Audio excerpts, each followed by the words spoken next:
কর্মচারী প্রধান, সকলে জানেন। আমি একটি স্মৃতিচারণ করতে যাচ্ছি। 2006 সালে শ্রমিক আন্দোলন হয়েছিল আমাদের এই ডাক্তার সালাউদ্দিন বাবু ভাইয়ের নেতৃত্বে।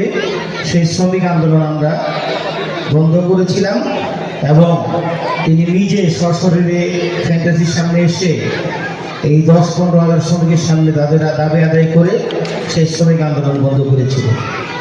আমি প্রধান অতিথির কাছে অনুরোধ করব আগামী দিনে যাতে কোনো ধরনের শ্রমিক আন্দোলন না হয়।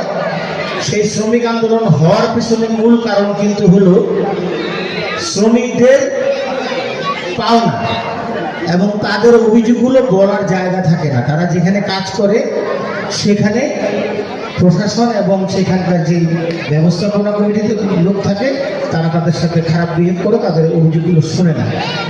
আমি প্রধান অতিথির কাছে আবেদন করব বিজিএমের একটি অফিস, যেখানে আমাদের এই শ্রমিকরা, যেহেতু সাভার আশুলিয়ায় অনেক কারখানা আছে, এখানে একটু যদি সাব অফিস থাকে যেখানে শ্রমিকরা অভিযোগ করতে পারে এবং সেখানে সেই অভিযোগের যাতে নিষ্পত্তি হয়, এরকম একটি কমিটি করে, এরকম একটি অফিস করে আমাদের এখানে যাতে এই বিজেপির একটি শাখা খোলা হয়, তাহলে আমাদের শ্রমিকরা কিন্তু সেই জায়গায় অভিযোগ করতে পারবে। পাশাপাশি অনেক শ্রমিক ফেডারেশন আছে, এই শ্রমিক ফেডারেশনগুলো কিন্তু এই আন্দোলনের সাথে জড়িত। তারা এই মালিকের সাথে টাকা পয়সা খেয়ে শ্রমিকদের বিভ্রান্ত করে কিন্তু এগুলোর মধ্যে জড়িত হয়। এই ফেডারেশনের দিকেও নজর দিতে হবে।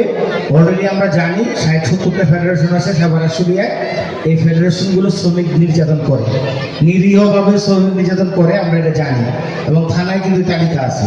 প্রধান অতিথির কাছে এই আশা করব যাতে এই শ্রমিকদের কল্যাণে, যাতে কোথাও শ্রমিকরা ছিনতাইকারী হাতে না পড়ে। এই আলো স্বল্পতা আছে, বিভিন্ন সমস্যা আছে।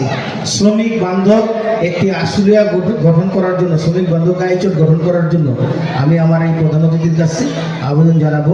পাশাপাশি আপনারা যারা এখানে এসেছেন সকলে আগামী 2026 সালে ফেব্রুয়ারি মাসে ধানের শীষে ভোট দিবেন। আমাদের প্রধান অতিথিকে ডাক্তার সালাউদ্দিন বাবু ভাইকে বিপুল ভোটে জয়যুক্ত করবেন এবং আগামী দিনে বিএনপি সরকার গঠিত হলে সাভার আশুলিয়া মাদক মুক্ত, কারারোগ মুক্ত, দখলবাজ মুক্ত এবং শ্রমিক বান্ধব একটি এই ঢাকা গঠিত হবে। এই আশাবাদ ব্যক্ত করে সকলকে ধন্যবাদ জানিয়ে আমি বক্তব্য শেষ করছি। বাংলাদেশ জিন্দাবাদ, বাংলাদেশ জাতীয়তাবাদী জিন্দাবাদ, খালেদা জিয়া জিন্দাবাদ, তারেক রহমান জিন্দাবাদ, শহীদ জিয়া অমরক, ডাক্তার সালাউদ্দিন বাবু জিন্দাবাদ। পরিশেষে সকলে আপনারা খালেদা জিয়ার জন্য দোয়া করেছেন এবং আগামী দিনে যাতে খালেদা জিয়া সুস্থভাবে আমাদের জাতীয় রাজনীতিতে আবারও অবদান রাখতে পারে এই আশাবাদ ব্যক্ত করে শেষ করছি। ধন্যবাদ।